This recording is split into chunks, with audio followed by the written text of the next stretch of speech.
Hello students, today we are going to discuss survivorship curve. Before this we discuss different characteristic of population. तो इससे पहले हमने population के characteristics किए थे। तो आज हम करेंगे कि सर्वाइवरशिप कर्व क्या होता है। तो सर्वाइवरशिप कर्व जो है वो हमारे पास एक इलास्ट्रेशन है कि जिससे हम सर्वाइवरशिप के बारे में प्लॉट करते हैं कि एक ऑर्गेनिज्म का जो मोर्टेलिटी होगा किस एज में होगा। ठीक है, तो उसको हम बोलते हैं सर्वाइवरशिप कर्व।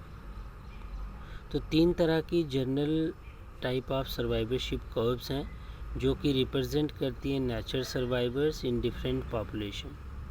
तो इसमें हमारे पास हाई कन्वेक्स कर्व होती है। हाई कन्वेक्स कर्व जो है, दिस टाइप ऑफ कर्व जो है हमारे पास, इस तरह की कर्व जो है वो हमें कुछ स्पीशीज़ के अंदर देखने को मिलती है, जैसे कि लार्ज एनिमल्स हो गए, डियर हो गया, शीप है, मेन एटसेट्रा। तो इनमें हमें ये वाला जो कर्व आपका दिख रहा है फर्स्ट वाला, that is highly convex curve. तो ये हाईली कन्वेक्स कर्व जो है ये हमें लार्ज एनिमल्स में देखने को मिलता है। उसके बाद है highly concave curve. This curve is the characteristic of such species where mortality rate is high. जहाँ पे मोर्टेलिटी रेट लो होता है वहाँ पे हाईली कन्वेक्स कर्व बनती है, जहाँ पे मोर्टेलिटी रेट लो रहता है। जैसे कि ह्यूमन के केस में मोर्टेलिटी, जितने भी लार्ज एनिमल्स हैं वहाँ पे मोर्टेलिटी रेट जो होता है वो लो होता है, और इसलिए वहाँ पे जो कर्व फॉर्मेशन होती है that is highly convex curve. उसके बाद हमारे पास है second one highly concave curve. ये इसका वाइस वर्सा है, जहाँ पे मोर्टेलिटी रेट जो है वो ज़्यादा होगा, हाई होगा, वहाँ पे हाईली कनकेव कर्व बनेगी। जैसे कि हमारे पास बहुत सारे यंग ओस्टर्स हैं, यंग स्टेजेस हैं जिनको हम लार्वल स्टेजेस बोलते हैं। तो वो जो लार्वल स्टेजेस होती हैं, तो वो लार्वल स्टेजेस जिनकी भी हैं, चाहे इंसेक्ट्स के लार्वे हैं चाहे अदर एनिमल्स के लार्वे हैं, तो लार्वल का जो डेथ रेट, मोर्टेलिटी रेट होता है वो ज़्यादा होता है, और उनकी जो कर्व बनती है that is known as highly concave curve. ठीक है, उसके बाद नेक्स्ट वन है हमारे पास डायगोनल कर्व। तो डायगोनल कर्व क्या होता है? डायगोनल कर्व जो है ये इन दोनों कर्व से डिफरेंट वन है।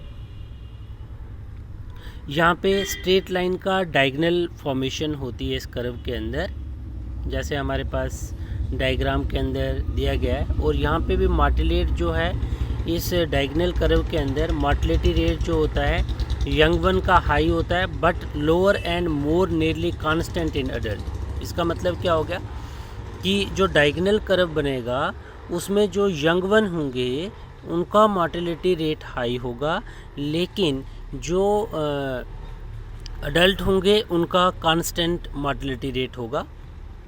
तो दिस टाइप ऑफ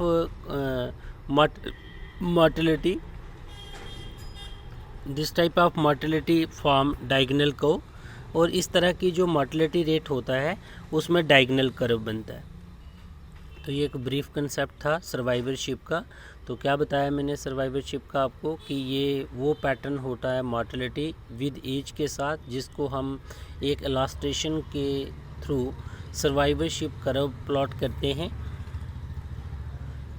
ठीक है, the number of surviving to a particular age, कि एक इंडिविजुअल जो है वो किस एज तक सर्वाइव कर रहा है। तो 3 तरह के मैंने आपको पैटर्न बताए, highly convex curve, highly concave curve, और दूसरा थर्ड वन बताया मैंने आपको डायगोनल कर्व। तो हाईली कन्वेक्स कर्व में मैंने आपको बताया कि जो इसमें मोर्टेलिटी रेट होता है इंडिविजुअल का वो बहुत हाई होता है, और जो हाईली कनकेव कर्व होती है यहाँ पे मोर्टेलिटी रेट लो होता है, और जो डायगोनल कर्व होती है वहाँ पे मोर्टेलिटी रेट जो है वो यंगर्स के केस में कम होता है, और जो आपके दूसरे ऑर्गेनिज़म्स हैं जैसे अडल्ट ऑर्गेनिज़म है वहाँ पे मोर्टेलिटी रेट जो है वो आपका कांस्टेंट हो जाता है। ठीक है, उसके बाद है फैक्टर इफेक्टिंग, नेक्स्ट वन है बेटा factor effecting factor affecting population density. तो कौन से ऐसे फैक्टर्स हैं जो पॉपुलेशन को इफ़ेक्ट करते हैं, जो पॉपुलेशन रेट को इफ़ेक्ट करते हैं। तो बहुत सारे ऐसे फैक्टर्स हमने पढ़े थे कि जो पॉपुलेशन को इफ़ेक्ट करते हैं। जैसे अगर फेवरेबल कंडीशन नहीं होता है, ठीक है, फेवरेबल कंडीशन नहीं होता है तो तब भी जो पॉपुलेशन है वो इफ़ेक्ट होगा। उसके अलावा जैसे हमने फैक्टर्स पढ़े पॉपुलेशन के अंदर, नेटिलिटी पढ़ा, मोर्टेलिटी पढ़ा, इमिग्रेशन, ई माइग्रेशन, ठीक है, ये सभी चीज़ें जो हैं वो इफ़ेक्ट करती हैं पॉपुलेशन को। लेकिन इसके अलावा जैसे हमारे पास है कि जब एक इंडिविजुअल मूव होके, जैसे मान लीजिए कि हमारे पास कश्मीर से उठ के कोई जम्मू में आ जाता है, ठीक है, उसको हम इमिग्रेशन बोलते हैं। और जहाँ से मूवमेंट हुई है उसको इमिग्रेशन बोलते हैं। मतलब जहाँ पे एडिशन होती है दैट इज़ आई से इमिग्रेशन, और जहाँ से डिलीशन होता है इंडिविजुअल का दैट इज़ ई माइग्रेशन, ठीक है। तो इमिग्रेशन जहाँ पे होती है वहाँ पे पॉपुलेशन का इंक्रीज़ होता है, और जहाँ पे ई माइग्रेशन, दो बेटा माइग्रेशंस हैं, इमिग्रेशन आई से मतलब एडिशन, जहाँ पे पॉपुलेशन ऐड होती है। जैसे मैं यहाँ से मूव होके चाइना में चला गया, तो चाइना में अगर फॉर एग्जांपल मैं जाऊँगा तो वहाँ पे मेरा इमिग्रेशन होगा, वहाँ पे मेरा जो चाइना का पॉपुलेशन है वो बढ़ेगा, ठीक है।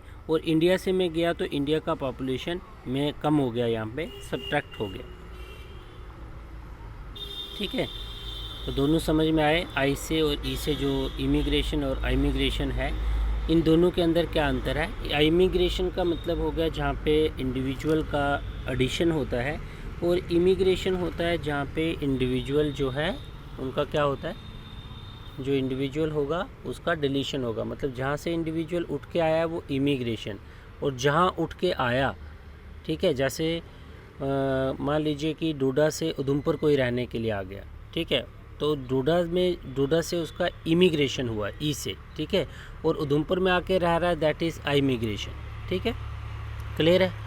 उसके बाद नेक्स्ट है कि और भी कुछ पॉपुलेशन के लिए जो कंट्रोलिंग फैक्टर्स होते हैं, जिनमें हमारे पास आपका इन्वायरमेंटल स्ट्रेस रहता है कि अगर टेम्परेचर फेवरेबल नहीं होगा, ह्यूमिडिटी फेवरेबल नहीं होगी, तो तब भी हमारे पास क्या होगा, जो पॉपुलेशन होगा इंडिविजुअल का, ऑर्गेनिज्म का, वो इफ़ेक्ट करेगा। तो मतलब इन्वायरमेंटल कंडीशन भी जो है वो इफ़ेक्ट करेंगी, नेटिलिटी रेट भी इफ़ेक्ट करेगा, मोर्टेलिटी रेट भी, इमिग्रेशन भी, इमाइग्रेशन भी, ठीक है।